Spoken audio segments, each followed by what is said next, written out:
sobre a vida de quem crê. Amém? E eu quero fazer esse estudo, eu, Reinaldo Pinheiro de Souza, colocar no meu canal. É um estudo aqui muito antigo e eu quero ver o que eu coloco acima, vou colocar acréscimos nele, né? Então é sobre o dízimo. Aqui eu tinha uma visão do dízimo, hoje eu tenho outra visão, né? Então vamos lá. Vamos ver se dá para fazer uma gravação rápida aqui. E Al disse que do suor do seu rosto o homem deve comer, ou seja, trabalhar. As tribos trabalhavam nas lavouras e com isso, de ano em ano, colhiam a sua safra. E desta safra, como os sacerdotes das tribos de Levi não trabalhavam, as tribos tinham obrigação de levar 10% da safra colhida ao ano aos sacerdotes. Hoje muitos aí não pertencem à tribo de Levi e querem pedir dízimos. Então aí que está o problema. Eles querem viver da lei e negam a Cristo. Então, sabendo que dízimo é mantimento, comida, não dinheiro.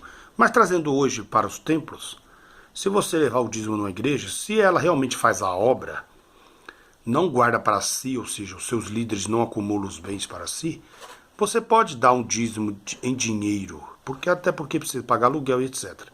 Você pode contribuir de coração. Mas percebendo que o líder acumula bens para si, sai fora, não ajude não. Ajude aquele que faz realmente a obra. E se você não quiser não congregar em nenhuma igreja, e você fazer essa caridade, lembrar sempre do seu próximo, fazer a escondida para o Ial ver, também Deus vai se agradar, porque dízimo é mantimento. Você não tem obrigação de dar dízimo para ninguém, a não ser para aqueles que são sacerdotes de Deus, de Ial, né? E como saber que eles são sacerdotes de Ial? Pelos seus frutos. Observa o homem de Deus, o homem de Ial, e você vai saber. Jesus não tinha nada, né? Nem os apóstolos não andavam pedindo dízimo para ninguém. E outro detalhe, era de ano em ano, tá? Porque uma colheita, ela é feita de ano em ano. Aí hoje cobram semanal, mensal, né? Então vamos lá. Acerca do evangelho, disse Yahshua: dai de graça o que recebeste de graça. Abraão, quando foi chamado por Ial, saiu do uso dos caldeus da Babilônia e deixou os deuses de seu pai. Pela fé, seguiu a voz de Ial, até então desconhecido. Ial prometeu-lhe que dele sairia uma grande nação. E saiu os árabes e saiu os hebreus. Os árabes se tornou como a areia do mar, uma grande nação. E Israel, os hebreus, se tornou os profetas, também uma grande nação, onde sairiam os profetas verdadeiros, né? E você vê aqui, Abraão deu o dízimo para Melquisedeque. Melquisedeque era Jesus descendo na terra, porque ali diz que ele não tinha genealogia de pai nem de mãe. O único que não tem genealogia de pai e de mãe é Yahshua Mashiach, que apareceu para Abraão lá naquela época, mas não como salvador, mas como enviado. Então vamos lá. Israel seria uma nação, e foi. Abraão teve 2 filhos, uma pela insistência de sua mulher Sara em apressar, né? Coabitaram com a egípcia Agar. Nasceu então Ismael, que deu origem aos inimigos mortais de irmãos Isaque e Ismael. Pedro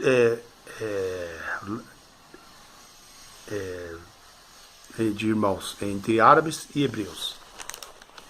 Com tudo isto, Abraão levantou um altar para sacrificar a Ial, mas Ial também teria levantado Melquisedeque, um sacerdote.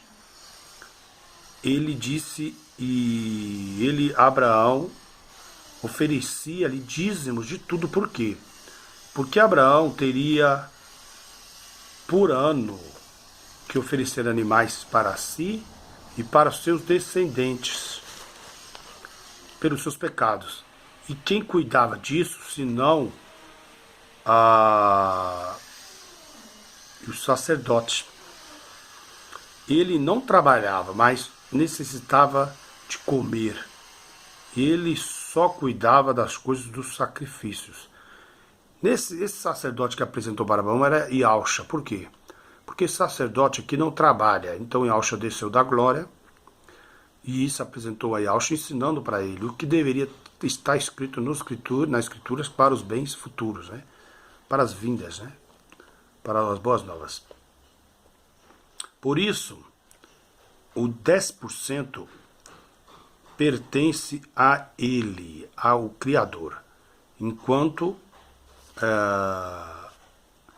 prosperava, outro sacrificava. Até surgiu a nação israelita. Enquanto isso não aconteceria, seguiu a tradição e o exemplo.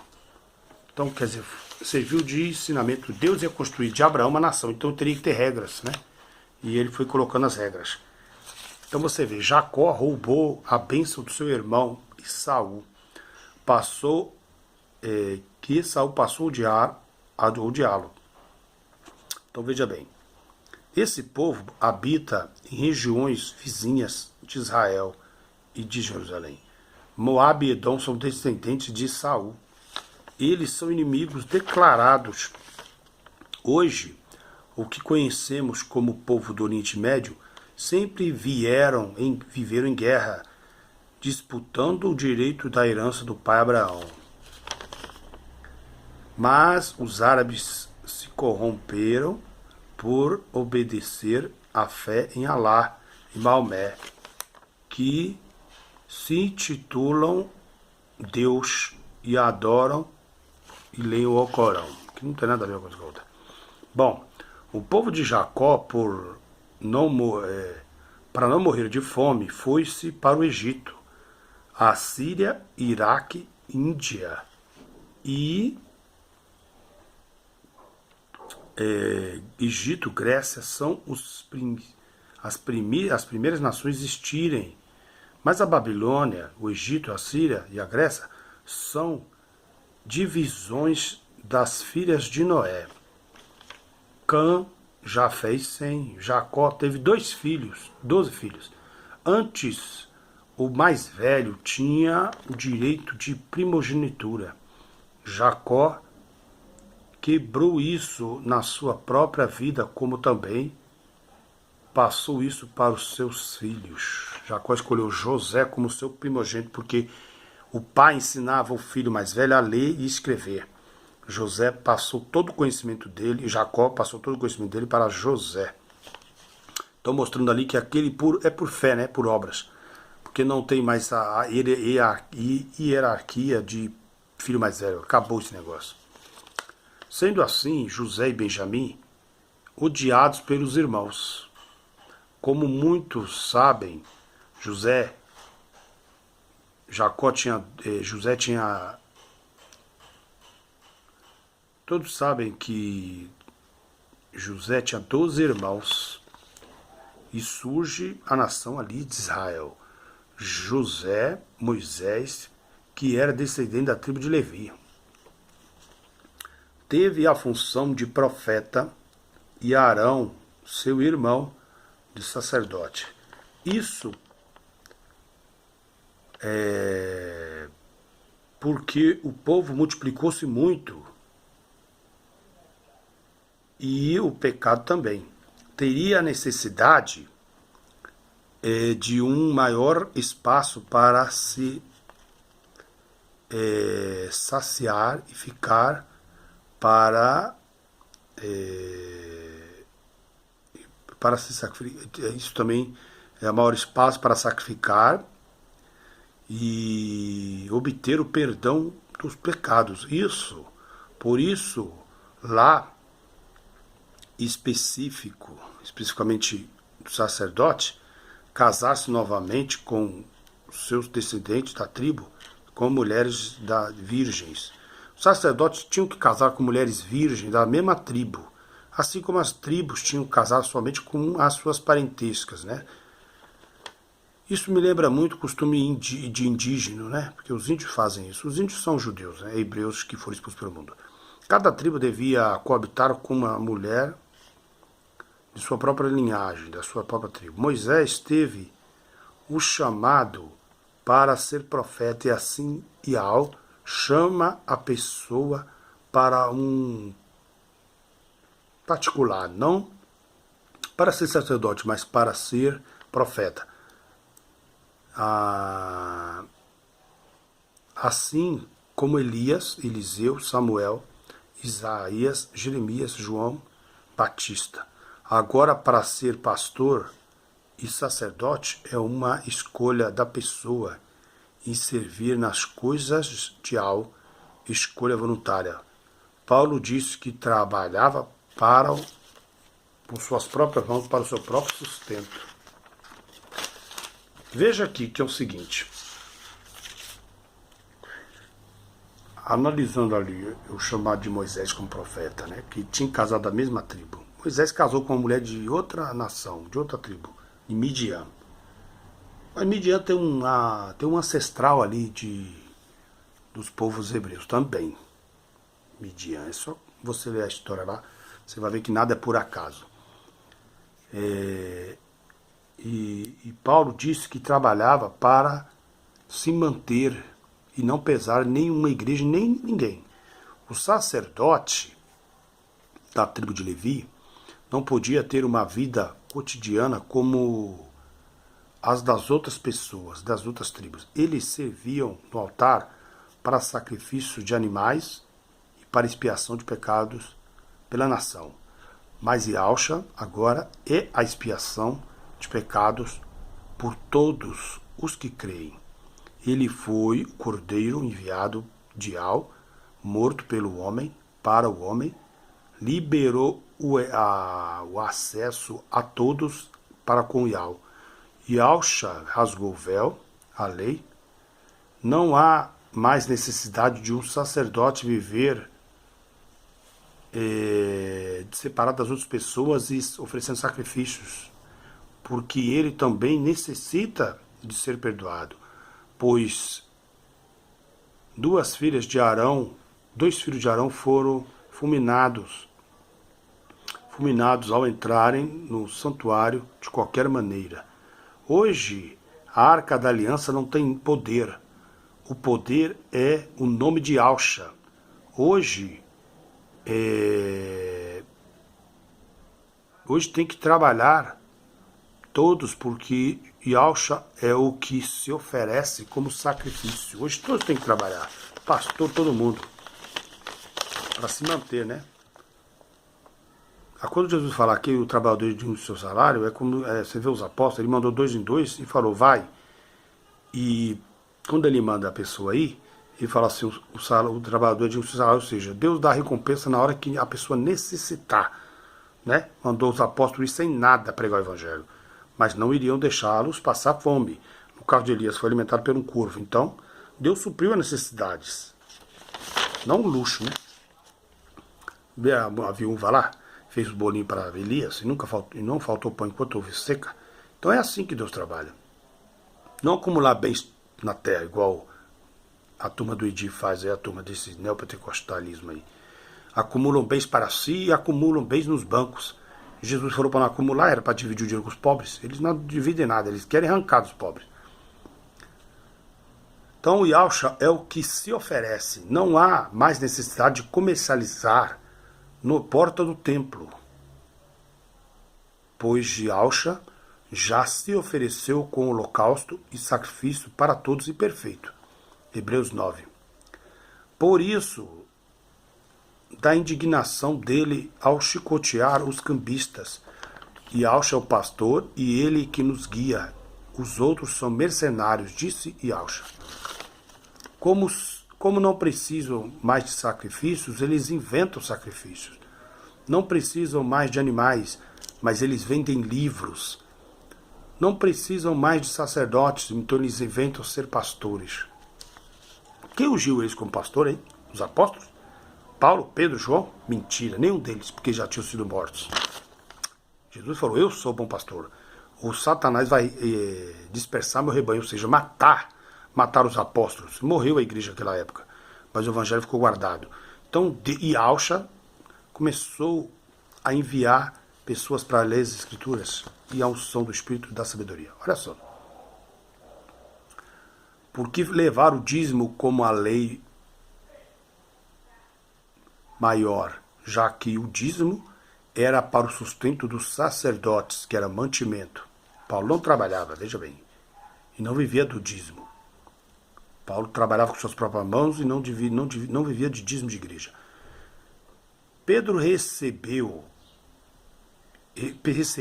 e distribuía para os necessitados da igreja e não para os de fora. Quando a pessoa ia acreditando no evangelho, ele ia ajudando. Na lei, era uma obrigação para os judeus ajudar os órfãos e as viúvas, os estrangeiros, deficientes e pobres. Por isso, no entanto, eles começaram a escravizar os seus irmãos, tomar os seus bens. E aí veio a apostasia, né? Por isso, Paulo diz que quem não trabalha, não coma. Muitos são chamados, mas poucos são os escolhidos. Quando uma pessoa se molda aos padrões bíblicos, ela mesma se faz escolhida. Não é Ial quem a escolhe, mas a própria conduta dela. Como diz, esforçai-vos por entrar na porta estreita. Tá certo que Ial sabe todas as coisas, né? Quando a pessoa nasce, ele já sabe quem ela vai ser e tudo, né? Então por isso que ele fala, eu escolhi. Por isso. Pois poucos passarão por ela, pela porta estreita. E muitos procurarão a porta larga, e o caminho conduz ao inferno. E muitos passarão por ela. Agora veja bem, por quê? Porque eles querem buscar bens mundanos, materiais. Por isso que essas igrejas são cheias. Porque eles oferecem, eles comercializam a palavra de Deus usando os versículos isolados, prometendo bênçãos, bênçãos mais bênçãos. Uma mãe disse certa vez para a Yalcha que preparasse 2 lugares para seus filhos ao lado de Al. E Yalcha disse a ele que isso não competia a ele, mas a própria pessoa e a Ial. Se a pessoa escolher ser levita, distorce o sentido hoje. Ela não cobra por sua apresentação na igreja. E o pastor não cobra por pregar e nem vender livros. Muitos cobram por suas pregações, mas Paulo dizia, nada cobro de ninguém.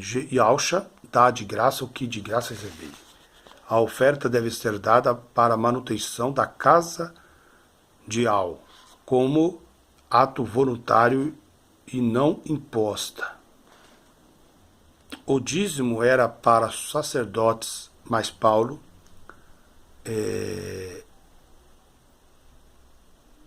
trabalhava ou vivia do seu próprio salário. Mas também o obreiro é digno do seu salário. Muitos, pão nosso cada dia, ok? Muitos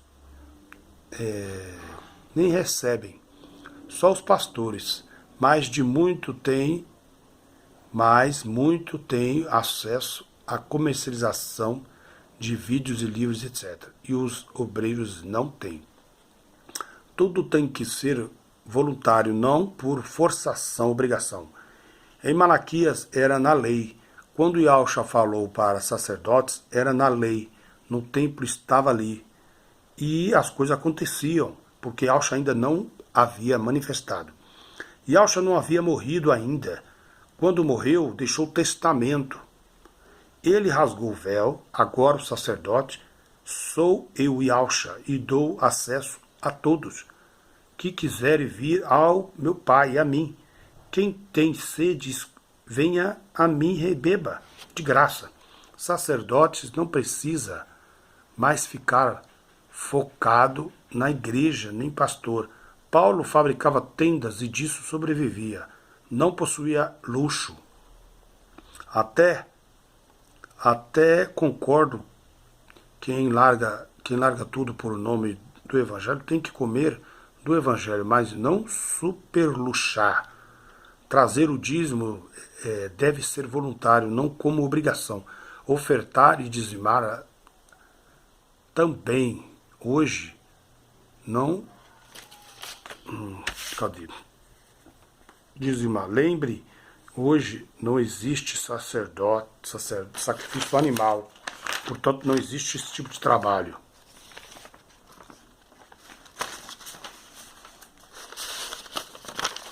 parte mais. O sacrifício é humano, sim. Então, trabalhe.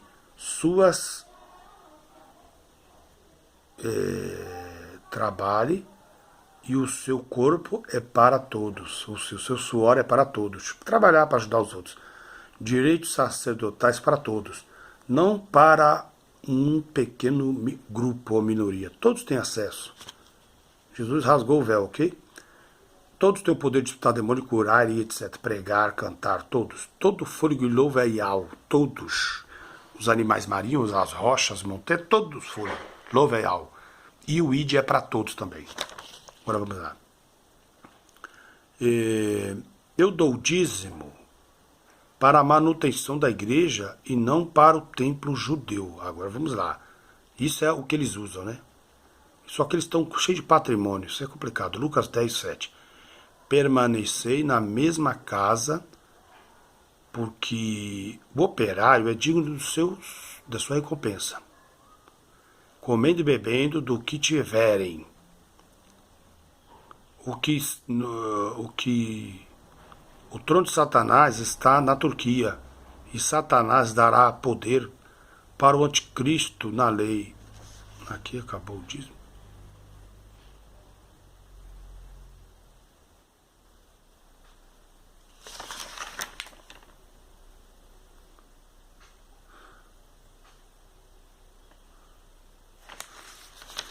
Aqui tem umas coisas anotadas e eu acabei me perdendo, deixa eu ver.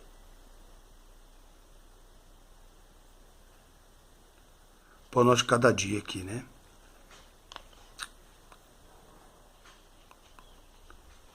Aqui tem umas coisas que eu escrevi aqui, acabou me atrapalhando aqui.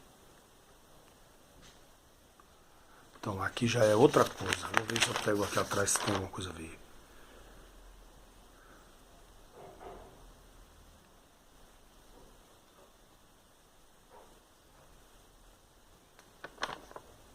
Então, o meu dízimo parece que termina aqui, meus.